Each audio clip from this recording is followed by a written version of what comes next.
Yes, you get a curved display here on the Galaxy Note 7, and it's going to be the only version of the phone that will be available. So at its core, there are basically no surprises with the way the Note 7 looks. You have the same large display with the home tactile button up front, right below the display, and all of the different ports that are still on the bottom. There is one obvious change here, however, as the Note 7 has made the move to USB Type-C. But next to it is the bottom-mounted speaker and the headphone jack, which thankfully is still sticking around. Above the display is the front-facing camera, but now the other addition is the iris scanner, which is essentially a dedicated secondary camera made for scanning your eyes.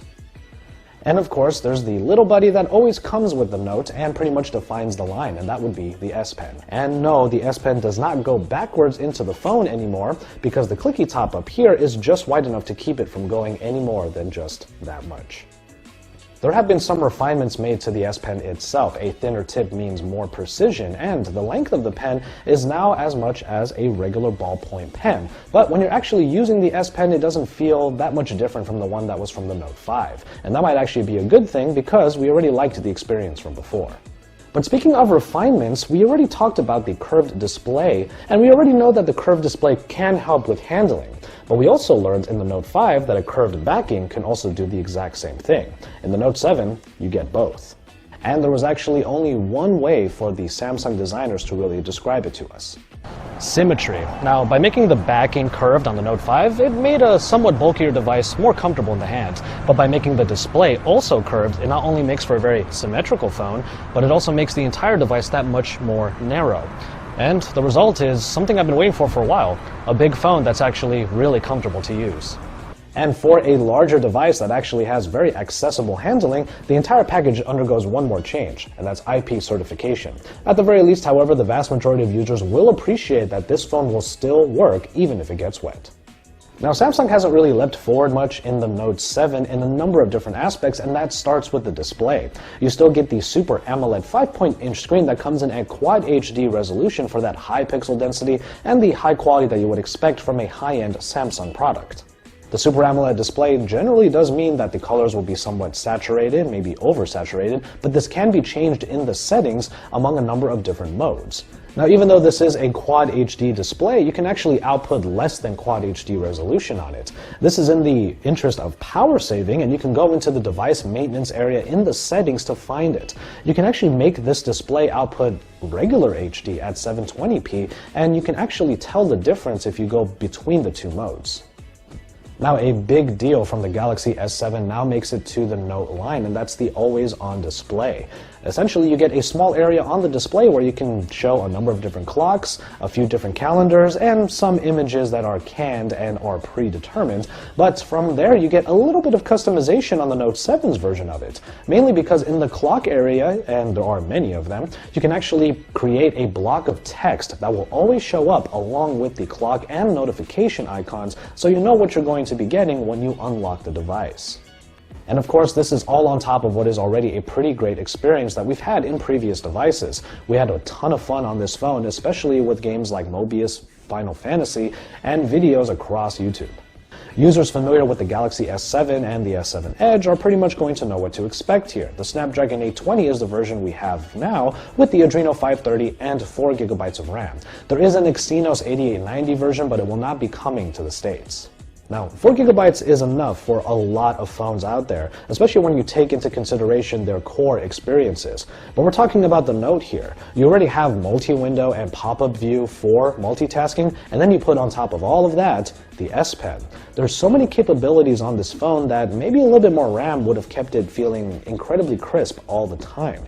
Now, granted, we didn't really find these problems to be very abundant. They only really happened once in a while. But even then, that little inch that Samsung could have given could have felt like a mile in the RAM department. Despite the lack of higher RAM capacities, Samsung actually did pretty well to appeal to power users when it came to onboard storage. You now get 64 GB of onboard storage, and that is the deal. You don't get any other versions of 32 or 128, you simply get 64, which is already pretty great. Add on top of that a micro SD card slot, in which we've already put a 256 GB micro SD card, and you have all of the storage you'll need for pretty much anything. Now, the Note 7 has been a major focus, and to that end, they have put in a 3500 mAh unit in this phone. One short test from our own Android Authority battery testing app used a mixture of gameplay, web browsing, and video playback while on Wi-Fi, and predicted that the screen-on time could be about 6 hours. And in order to test that, I actually did that myself. I put YouTube on here and binged a bunch of episodes across YouTube for what felt like a really long time, and when I took a look at the battery stats, it certainly was. I played some games at the tail end of it, but overall the screen-on time was over 6 hours. But what that basically means is that with the Note, you'll get a normal day with 4 to 5 hours of screen-on time, especially if you have pretty much moderate usage. But of course, if you need to charge the phone in a hurry, you have fast charging in order to do that. An adapter that is included in the box will help make the transition a little bit easier, as micro USB cords can be adapted to fit the Samsung Galaxy Note 7. You just have to remember to use the included charging brick, and then you will get fast charging no matter what. Now, it still lives up to its claims. It gets half an hour to get half power inside of this phone, the same as it was with the Galaxy S7, but there's also fast wireless charging involved here, but even then, fast wireless charging still takes quite a while, and it just pales in comparison to fast wired charging, so we tend to stick with that. So finally, we can talk about the iris scanner. This is where we'll talk about Samsung's new biometric scanner, and it's also a way for us to segue into the camera.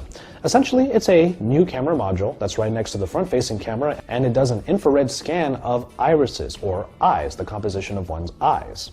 The setup is pretty simple. You basically have to keep your glasses off and then scan your eyes, and once it gets a snapshot of your eyes, then it registers it and looks for that whenever you trigger the iris scanner. Honestly, once you get the hang of it, the iris scanner is incredibly fast, almost surprisingly so. When you have the phone locked, you just have to wake it, swipe, and have the phone a regular distance. Muscle memory will tell you how far the phone should be after you get used to it, and as you're looking into the camera at the top, it just unlocks right away. You don't even have to look at the viewfinder that comes up in order to tell you where to put your eyes once you're used to doing it. Now, I've gotten a lot of reactions while using the iris scanner already, but my favorite one has been from a friend who told me that she thought I hated my phone. The reason why is because it looked like I was giving it the evil eye. That wasn't really the case. I just wanted to be sure that my eyes were wide open so the iris scanner would work flawlessly. And in the camera department, Samsung seems to be confident enough in what they did in the Galaxy S7 to really make it a repeat. So the same 12-megapixel f1.7 dual-pixel shooter of the Note 7 is the same as it was before in the Galaxy S7. If there are any real improvements, it's in the camera app. The camera app has simply just been a little bit streamlined so that it's easier to use in one hand for the most part. You just have to swipe up and down to change which camera you're using, and then swipe left and right to access the different modes and also the different filters. So for the most part, anyone familiar with the Galaxy S7 and its top-notch camera quality will know what to expect here. It's still capable of some of the better batches of photos in really good lighting, and even in lower light situations, it might still have its quirks, but it still provides some pretty nice-looking photos. Details are captured quite well, with only some softness showing up when you actually zoom into the photos. Small text is still legible though, so that means that the sharpness is still pretty good. And self-portraits are not the super high quality that some people might be expecting, especially in indoor situations, but we can still give some credit to the f1.7 aperture lens for trying to do what it can.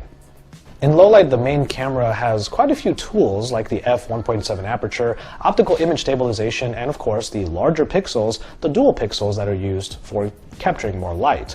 And in low light, the color temperature tends to get pretty warm still. Now, this isn't a huge problem, but it's something that we noticed. And you might need to have a steady hand because the slower shutter speeds require it, and if you don't really have a steady hand, you'll get a somewhat blurry picture. But in times when everything falls into place, the pictures can still look really nice even in these low light situations, and we were able to get some pretty nice photos of some food while at some restaurants late at night. Essentially, it's going to be the same one that you saw in the Galaxy S7, and for the most part, that's not really a bad thing. The software experience for a Note device always centers around the S Pen, and that's still the case with the Note 7, but there have been some refinements to the general Samsung UI, Samsung's way of presenting Android. Overall, the user interface has been given some unified colors to make everything feel more coherent, with only the main elements providing some of the color. The secure folder might be one of Samsung's best security features yet. Essentially, it's a folder where you can put applications, files, and content, and then on top of it are all of the same layers that you would use to unlock the device. But what's awesome is that you can put apps into here and they act like brand new installed applications. For example, Instagram is installed into the secure folder and I still have to log into it so I can put completely different accounts onto any of the apps that I put into that folder. But of course, the crux of the Note 7 is the S Pen, and there is a mixture of streamlining and adding upon the formula to make this iteration probably the most practical one yet. Smart Select got probably the biggest and perhaps trendiest addition of them all. Essentially, the Animation Select allows you to record a 15-second GIF of whatever is happening on the screen that you can then easily send, save, or share with other people. Honestly, you can capture pretty much anything. Any video on YouTube or even on Instagram can be used in order to capture that, and the video that I used came from Instagram. The other additions to the S Pen software family are not quite as deep, but are found easily in the Air Commands menu. We start off with Magnify, which provides a small square to magnify parts of the screen up to 300%, which can be useful if you actually need to get a closer look at something. Now, Glance is an interesting one that shrinks any app to a small square that snaps to any corner of the screen, and then you hover the tip of the S Pen over that square to make it blow up again. It could be nice to use if you want just quick glances or updates as to things that have changed in that app, but other than that, the use case scenarios seem a little bit thin. And then finally, there's Translate, the feature that we really want to see evolve. Translate essentially allows the hovering of the S Pen to translate single words from one language to another, and there's a myriad of languages that you can use here. Now, we do want to eventually translate full phrases or even full sentences or full blocks of text.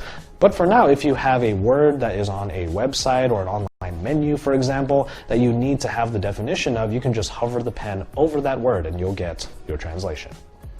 The only other main addition comes in the screen off memo. Essentially, while the screen is off, you can take out the S Pen and you're given a blank black canvas in order to write any memo or anything down.